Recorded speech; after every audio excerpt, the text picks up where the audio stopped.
अस्सलामुअलैकुम वरहमतुल्लाहि वबरकातुहू। मेरे प्यारे और अज़ीज़ दोस्तों, आज का वीडियो जो मैं आपके सामने पेश कर रहा हूँ, ये बहुत ही अहम तरीन वीडियो है और वक्त की बड़ी सख्त ज़रूरत है कि हम लोग इस वीडियो को आगे शेयर करें। इसलिए कि इस वीडियो के माध्यम से मैं आपको एक बात बताना चाहता हूँ कि एक वीडियो बड़ी तेज़ी के साथ वायरल हो रहा है और वहाँ पर बहुत सारे भगवादारी लोग बैठे हुए हैं और वो मीटिंगें कर रहे हैं कि मुसलमानों को कैसे बर्बाद करना। ये कहाँ चल रहा है? हमारे देश हिंदुस्तान की सरजमी पर, कि मुसलमानों को कैसे बर्बाद करना है, कैसे इनको टारगेट करना, किस तरीके से इनको बिल्कुल मलियामेट करना है और इनकी इज्जत और इनके वक़ार को मजरू करना, ये उनकी प्लानिंग चल रही है। अब जो वीडियो वायरल हुआ है वो मेरे पास दो तरीके से आया, एक 50 सेकंड का है और दूसरा तकरीबन 3 मिनट के ऊपर का है। अब मैं आपको बता दूं, ये वीडियो सिर्फ 3 मिनट का नहीं होगा बल्कि ये तकरीबन घंटों का वीडियो होगा, मगर चूंकि किसी ने इसको क्या किया है वो कट करके और सोशल मीडिया पर डाल दिया ताकि गैर मुस्लिमों को इस तरफ रग़बत दिलाएं कि आप भी ये काम करो जी, ये बता रहा है लड़का।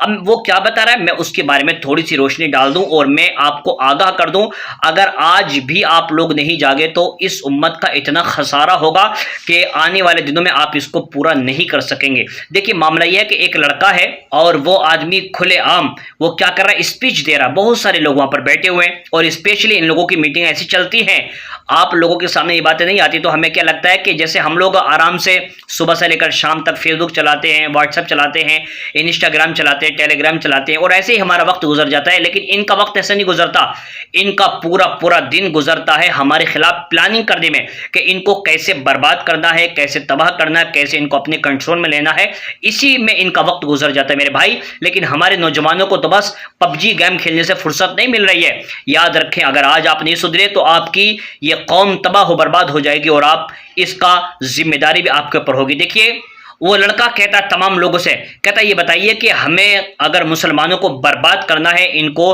पूरा तबाह करना है, मलियामेट करना है तो क्या करना? फिर वो खुद कहता है मैं बताऊं को क्या करना है, इनकी बच्चियों पर हमला करो, इनकी लड़कियों पर हमला करो और इनकी लड़कियों को शादी करके अपने जाल में फंसाओ और उसके बाद इनको खत्म कर दो। मतलब ये कि उनको बिल्कुल बेइज्जत कर दो और उनको जलील रुस्वा कर दो ताकि उनके माँ बाप भी उससे बेजार हो जाएं और फिर कुछ दिन रखकर ये लोग भी या तो उनको मार देते हैं जैसे कि बहुत सारे वाकयात गुजर चुके हैं, या फिर उनको बिल्कुल छोड़कर कहीं भाग जाते हैं। फिर वो बच्चियां ना घर की रहती है ना घाट की रहती है। इसके पीछे भी कहीं ना कहीं हमारी गलती है। हम लोग अपनी बच्चियों को स्कूल और कॉलेज में छोड़ देते, फिर उसके बाद उनकी खबर नहीं लेते कि हमारी बच्चियां वहां क्या कर रही हैं, उनका किसके साथ में उनकी दोस्ती चल रही है, फ्रेंडशिप चल रही है और किस तरीके से गैर मुस्लिम उनको टारगेट कर रहे हैं, क्योंकि उनको पैसा मिलता है। अगर एक लड़की को फंसाकर अपने प्रेम जाल में फंसाकर शादी करते हैं तो उनको 1 लाख 2 लाख 3 लाख इस तरीके से इनाम मिलता है। एक कौम मुस्लिम की बेटियों, अब तो तुम्हें पता चल गया कि इनका मंसूबा क्या है, इनकी साजिशें क्या है और इनके हथकंडे क्या, किस तरीके से ये आपकी जिंदगियां तबाह करने पर तुले हुए हैं।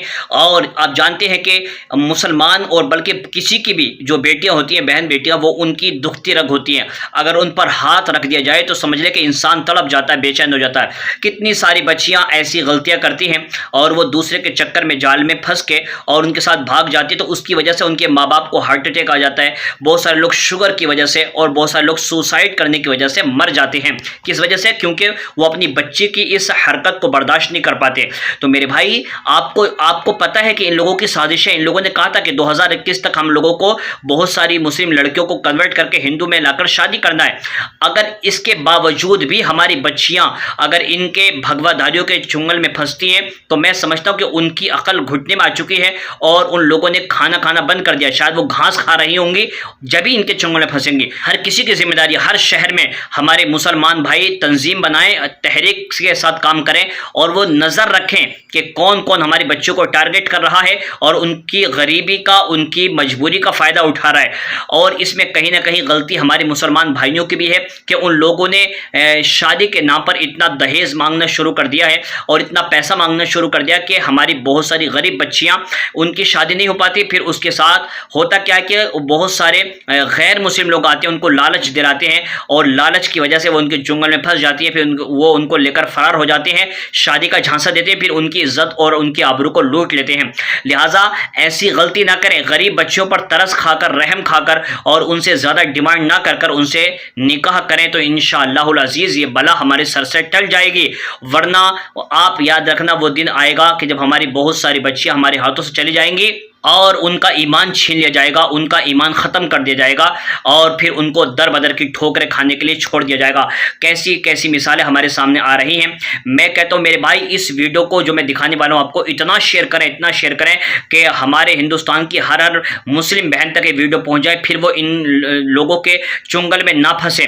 वरना स्कूल और कॉलेजेस में इन लोगों की बहुत ही प्लानिंग के साथ ये काम कर रहे हैं। हमारे बच्चों के नंबर, ये जहाँ से वो रिचार्ज कराती है वहाँ से नंबर ले लेते हैं, या फिर जहाँ से ज़ेरॉक्स कराती है वहाँ से उनके फ़ोटोज़ वगैरह, उनका एड्रेस ले लेते हैं और फिर किस तरीके से उनके पीछे लग जाते हैं और अपना नाम मुसलमान बता करके उन लड़कियों को सलाम करके मोहब्बत के साथ बात करके उनको फंसा लेते हैं। और जब पता चलता है कि ये तो गैर मुस्लिम है, तब तक उसकी आबरू, उसकी इज्जत सब कुछ लुट जाती है और वो किसी जगह की नहीं रहती।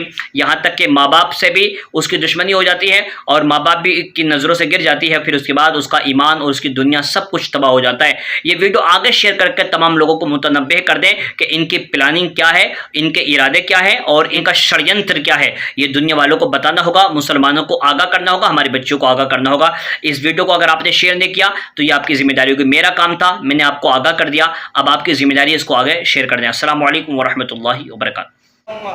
लेकिन आज भगवान हनुमान जी का इतना आशीर्वाद है कि एक बालक को अच्छे से खिलाता हूँ और पिलाता हूँ। तो क्या आप सब नहीं खिला सकते? मेरे को लगता है मेरे से ज़्यादा तनख्वाह यहाँ पे सारे भाई कमाते होंगे। जितनी मैं कमाता हूँ शायद कोई नहीं कमाता होगा। मुझसे अच्छी सैलरी यहाँ पे सब भाई लेते होंगे, लेकिन फिर भी क्या हम बालक नहीं कर सकते? और बाकी कितने भाई जो है शादीशुदा नहीं है,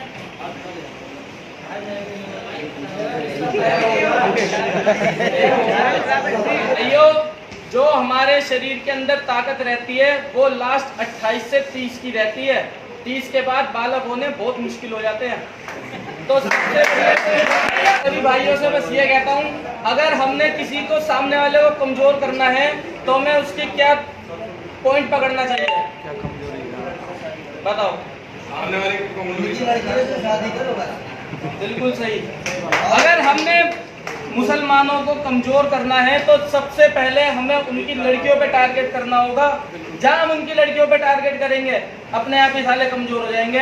भाइयों, मैं आपको यकीन दिलाऊंगा, जो मेरे साले हैं 5 जिम है, कम से कम 10 लाख रुपए महीने कमाते हैं। महेंद्र भाई जानते हैं, ठीक है। एक जिम मेरे घर के सामने ही है जो कि अच्छी खासी चलती है, लेकिन फिर भी वो क्यों कमजोर है? क्योंकि उनकी नब्ज ही मेरे हाथ में है। मत करो, हमारी मुसलमानों से लड़ाई है नहीं, हमें तो उनकी लड़कियों से प्यार है। हम तो उसकी लड़कियों से प्यार करेंगे ना, क्यों? अपने आप ही कमजोर होते चले जाएंगे। चलो भाइयों, बस इतना ही कहना चाहूंगा। जय श्री राम।